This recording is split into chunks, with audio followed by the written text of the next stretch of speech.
गांव के एक कोने में रहने वाली आकृति नाम की लड़की बचपन से ही अलग महसूस करती थी।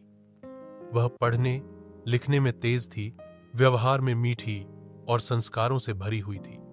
लेकिन उसकी एक बात थी जो समाज बार बार उसे याद दिलाता। उसका रंग, आकृति का रंग सांवला नहीं, गहरा काला था। जहां उसकी सहेलियां किशोरावस्था में ही रिश्तों के प्रस्ताव पाने लगी, वहीं आकृति के लिए कोई भी रिश्ता लेकर नहीं आता था।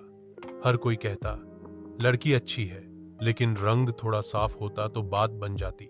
कुछ तो यहां तक कह देते, इतनी काली लड़की, लड़के का नाम ही डूब जाएगा। आकृति को यह सब सुनकर दुख होता, लेकिन उसने हार नहीं मानी। उसने पढ़ाई में मन लगाया और B.Ed करके एक स्कूल में अध्यापक बन गई। धीरे धीरे वह पूरे गांव में अपनी मेहनत और लगन से पहचानी जाने लगी। बच्चे उसे बहुत प्यार करते और माता पिता उस पर गर्व करते। लेकिन उम्र बढ़ने के साथ ही शादी का विषय हर जगह उठने लगा। घर वालों की चिंता बढ़ती गई।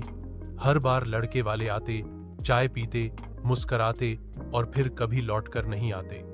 माँ अक्सर रात को रोती थी और पिता की आंखें उम्मीद के साथ दरवाजे की ओर ताकती रहती। एक दिन गांव के ही एक सामाजिक कार्यकर्ता राहुल, जो शहर से पढ़ाई करके लौटा था, स्कूल में बच्चों को जागरूकता पर भाषण देने आया। वहां उसकी मुलाकात आकृति से हुई।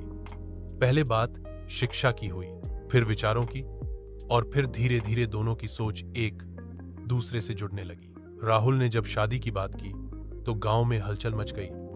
इतना पढ़ा लिखा लड़का और उस काली लड़की से शादी करेगा। लोग हैरान थे, लेकिन राहुल ने सबके सामने कहा, मैं किसी के रंग से नहीं, उसके गुणों से प्यार करता हूं। आकृति में वो सब कुछ है जो एक जीवन साथी में होना चाहिए। समझदारी, संवेदनशीलता, मेहनत और आत्म सम्मान। शादी हुई और वो शादी पूरे गांव के लिए मिसाल बन गई। धीरे धीरे लोग समझने लगे कि रंग सिर्फ त्वचा का होता है, इंसानियत और सुंदरता दिल में होती है। आकृति अब न केवल एक शिक्षिका थी, बल्कि गांव की बेटियों के लिए प्रेरणा बन चुकी थी। उसने साबित कर दिया कि समाज के बनाए रंग के दायरे से बाहर भी एक सुंदर जीवन होता है। हिम्मत और आत्मविश्वास के रंग में रंगा हुआ।